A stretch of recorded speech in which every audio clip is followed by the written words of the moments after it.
Chosen Men by Mark Latham. As you can tell from the cover, this is a military skirmish war game set in the Napoleonic era. It's a wonderful little game that we're going to do a review of, and I just spoiled the ending. It's a wonderful little game. We'll go through it in a little bit of detail so you can get a good idea of whether this is the kind of game that is for you or not. But before we do that, we'll just get a couple of things out of the way right off the bat. It's not a particularly serious Napoleonic game. You could play it that way, but it makes a couple of starting assumptions that are great for playability, and they're great for introducing yourself to this wonderful era of war games. Those may be off-putting for longtime gamers or for guys who are looking for something that is far more rigorous rules-wise than what you're going to get here. Specifically, the game is designed to allow you to play a battle featuring horse, foot, and guns with about anywhere, depending on, if you're going with elites, it may be fewer. If you're going with conscripts, it may be higher. But you're basically looking at about 30 to 40 figures per side. That is a much lower buy-in for people that are experimenting with this genre, or just kind of dipping their toe in, particularly for a guy like me. And to give you a little bit of background, most of my wargaming in this era has either been hosted by other people, or it's at 2mm. The 2mm scale, your research for uniforms and such begins and ends with, these guys are painted blue, and these guys are red. Oh, I got Russians, they're going to be green, I guess. Oh, I guess Austrians are going to be white. And that's it, right? My uniforms are done. You just need big block colors because 2mm is so tiny. With this particular game, once you start, because its individual figures are individual men, you start to pay a little bit more attention to things like uniforms and, facing colors. Do they have a stripe on the side of their pants? Like this guy here, he's got like almost leather on the seat part. That's interesting. I don't even know what this is. This guy got a white hat up here. These are probably the guys in green. Well, here we go. Mark Stacy. Usually they tell you. Where does it say on the cover? Usually they give you a little story. Looks like the 95th Brits versus. Wait, why would they be fighting? I don't know. Hey, guess what? I'm not great at Napoleonics, but as an Osprey war game, it is great for beginners because you can take the time, and it is full of wonderful art that will help you figure out what color you want to paint your dudes. These are the Royal Lusitanian Legion defending the bridge at Alcantara. I'm guessing because the blue coats, these are French boys that are charging at them. I like these guys, man. They are committed. See if I can get this focus a little bit better. Look at all them Frenchies back there coming down to the bridge, and they're still firing grape. Hey, you French guys, you like grapes?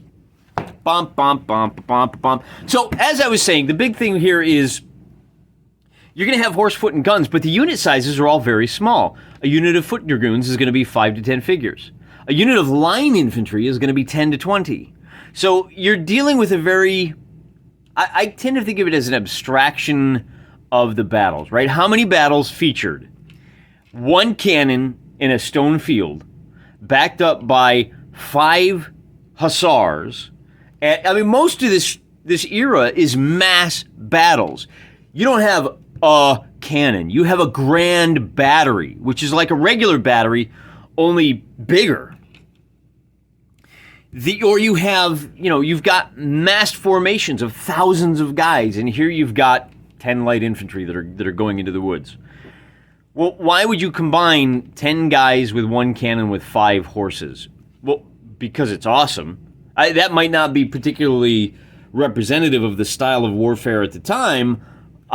In general, I could see mixing, 2 of those. Hey, we've got 3 cannons with a little bit of protective infantry screen, and you're going to send wave after wave of line infantry until they take those batteries. And you can do that with Chosen Men. That's what I mean.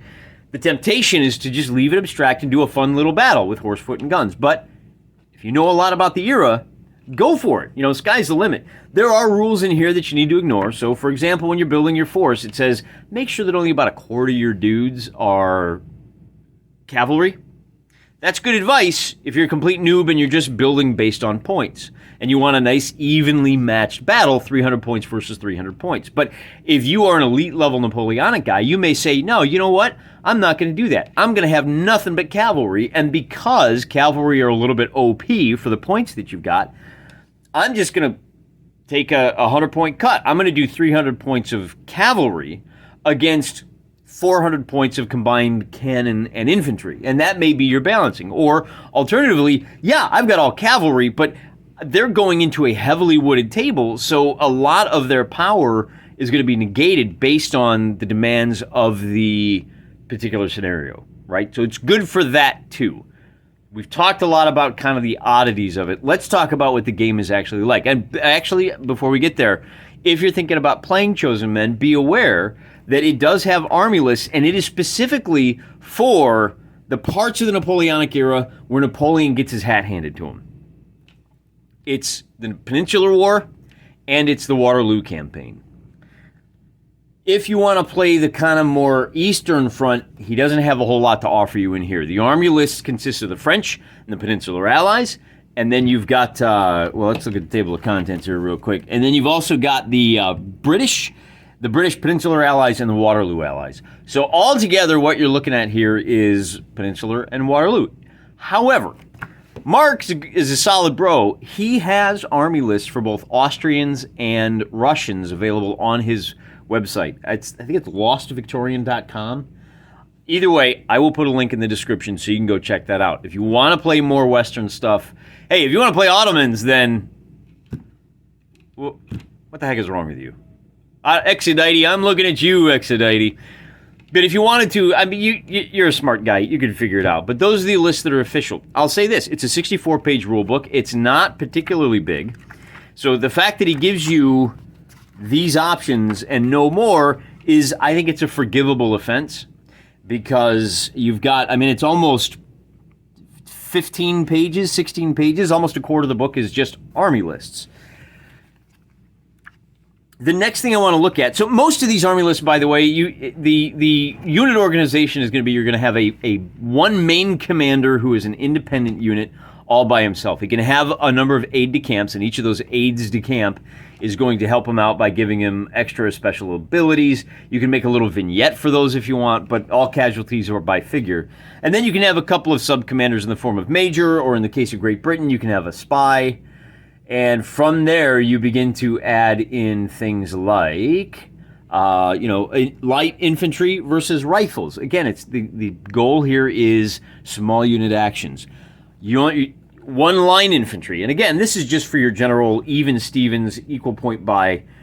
One line infantry is all you need. And now these are all going to be in increments of 5 to 10. For example, your line infantry starts out with 10 guys, and then you can add another 10. So 20 is the most line infantry guys you can have. And it's got basic stat blocks. The game has been compared to Warhammer. I don't like to compare it to the old version of Warhammer because if you've never played that game, it doesn't tell you anything. Oh, hey, this is a lot like that game, this banana tastes like an apple. I've never eaten an apple. Well, it tastes just like it. It doesn't do you any good, right? Or, I mean, obviously banana does not taste like an apple, right? If I told you that soursop tastes like a meteor apple, but you've never had an apple, you would never know. Or better yet, if I told you an apple tastes like a firmer soursop, you'd look at me like I was crazy because you've never eaten soursop, which is very good, by the way. At any rate, and then you've got your cavalry units, light dragoons, hussars, and in some cases people may beef. They say, hey, how come you don't have any units, you don't have the stats for, like, the Guard Grenadiers? Well, because those guys were only ever used in mass blocks of 1,000 guys. You're not going to see them raiding one farmhouse. Outside the scope of the game.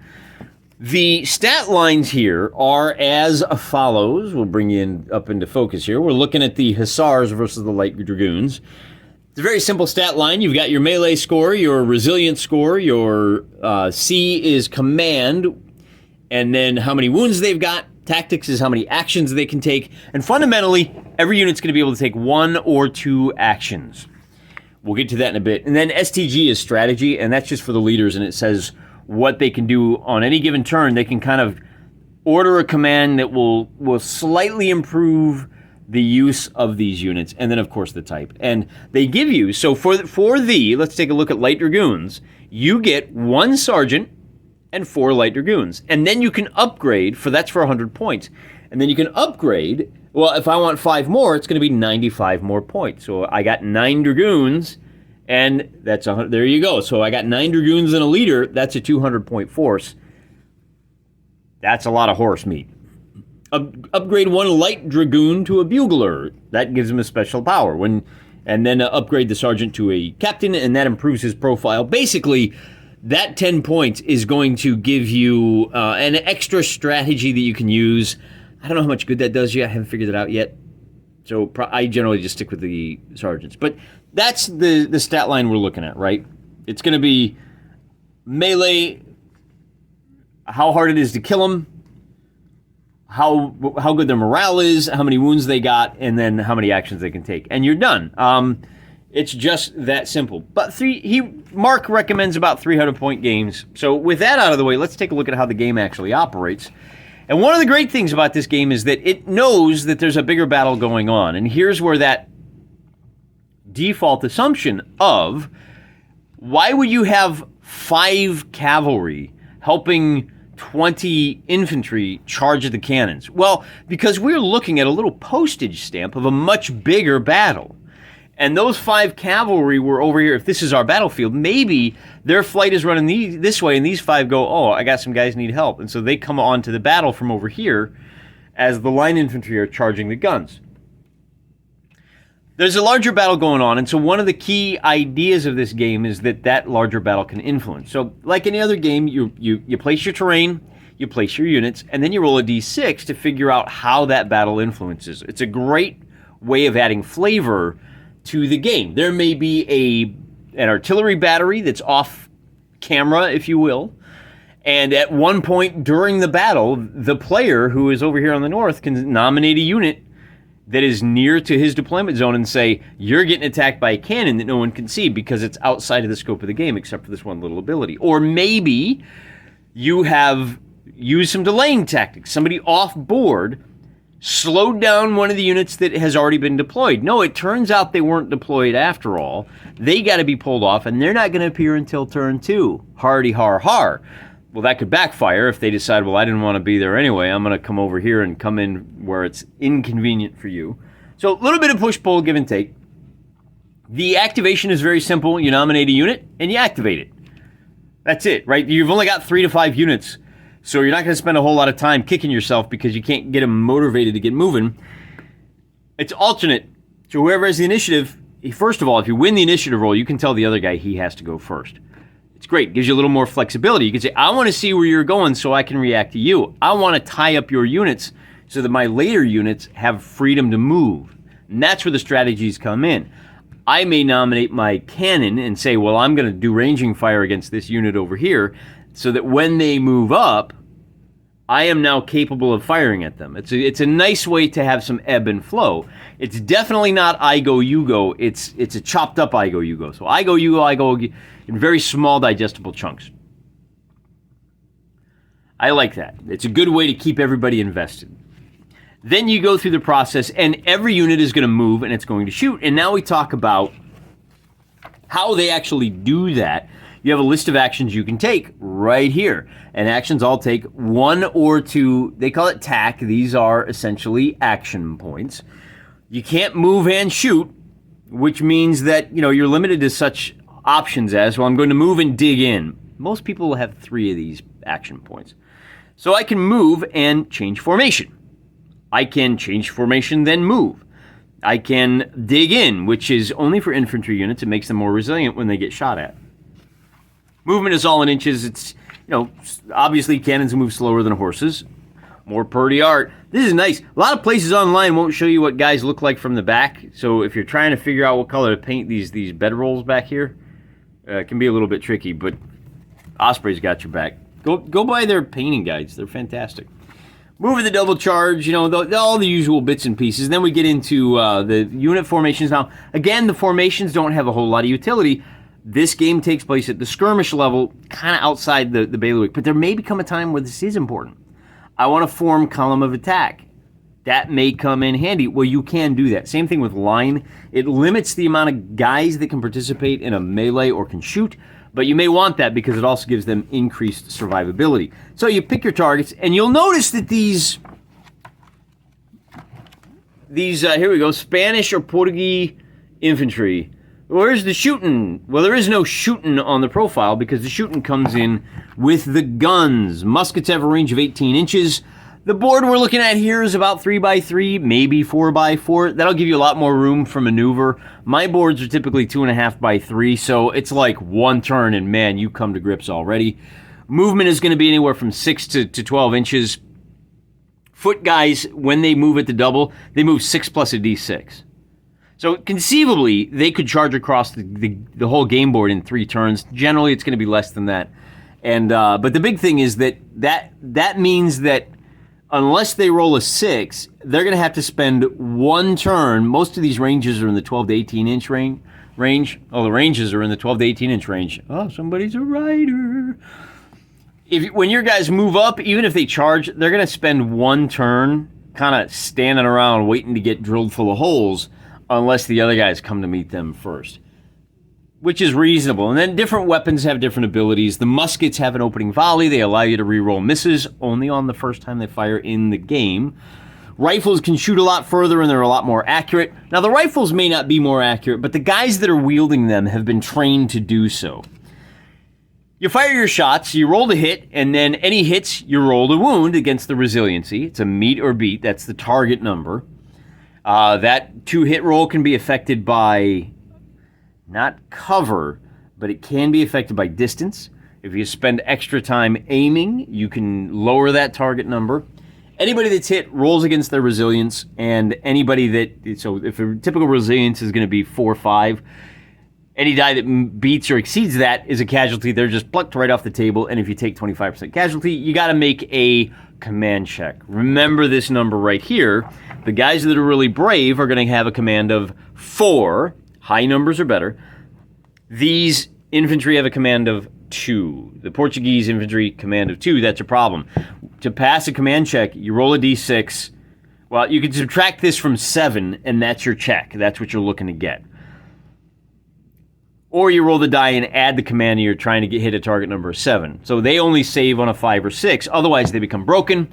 And on the next turn, they can't do anything. They just stand around waiting to the end of the turn when we get to the recovery phase. Then we got melee. This gets a little bit complicated because melee is done on a group-by-group basis. So these guys charge in, this leader charges in, and then everybody kind of piles in around as best they can. Anybody that's in contact with another figure gets to roll his melee skill. You get your melee skill or higher. You just did a hit. Then you roll for your for resilience, and again, just like shooting, anybody that doesn't pass that save dies. So one thing that you got to look at here is the melee. That 2-hit roll, you actually compare melee skills. So if you've got a guy that's specifically built for melee, a hussar, and he's fighting a guy that mans a cannon that's not used to it, the hussar is going to hit, and that's what this little chart is for. It's the usual. You compare, and basically the difference gets added to like 2 or whatever the algorithm is. You're going to have a lower hit number, 2-hit number on your die if your melee skill is higher. Some weapons will give you a bonus on the to hit roll. Some weapons will give you a bonus on the resilience roll. Then you have some complicated situations. You charge into combat. You get so once we figured out how many wounds are caused, then you apply some modifiers, see who won the melee.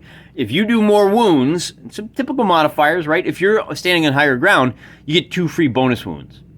So the other guy's got to beat your wound score by at least 2 if he wants to win that melee. Whoever wins, they hold the ground. The loser has to make a command check.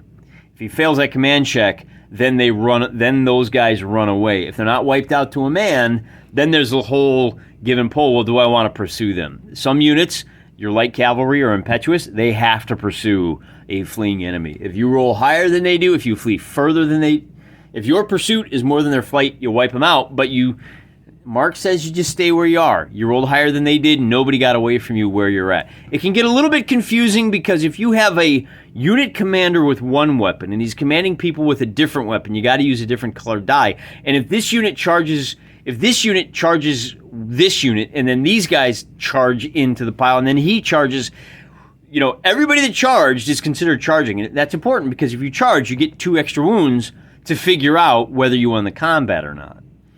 Well, yeah, so that can get a little bit head-scratchy where, in this example here, if these guys are armed with sabers, and these guys are armed with bayonets, and these guys are not armed at all, and they're all attacking this guy, then it gets a little complicated. It takes some time to walk through, but once you do it a couple times, it's really not that bad. Then you have your typical command phase, just a recovery phase. Anybody that's broken rolls a command check, and if they are successful, then next turn they can act as normal.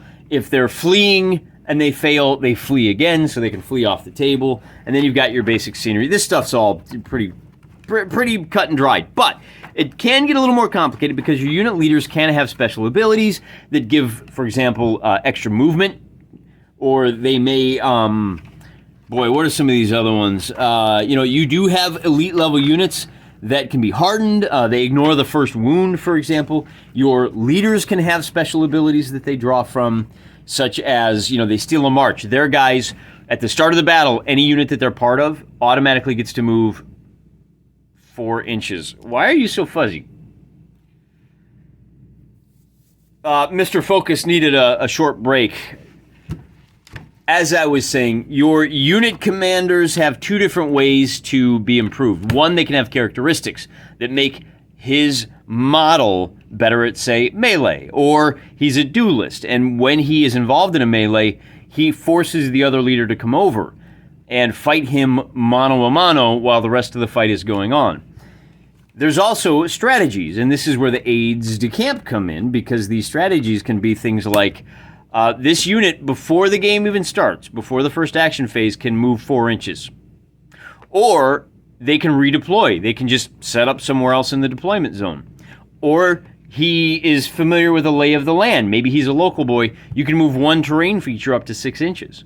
So really interesting, and those are given point costs to help you balance out what they're doing. The last thing we should probably talk about is scenarios. I really like the scenario section. It's one of the first I flipped to, even though it's the last we'll talk about, because this gives you an idea of what the author thinks you're going to use the game for. And these are pretty straightforward, right? You got your meeting engagement, line up across each other and run at each other, and whoever's left standing wins the game. A take and hold, you put an objective zone, and whoever has the most guys in there at the end of the fight wins. PK duty, I like this one. You've got you build a little camp, and the defender deploys in the middle. Victory conditions are, what is it? The attacker, you could use reserves, remainder. Yeah, that's it. Night fighting, random game length, reserves, and victory points. So you score victory points by, killing off the enemy and the enemy leaders. And then you've got the Vanguard. This one's kind of nice. You've got a unit that's in the center of the table who's being surrounded.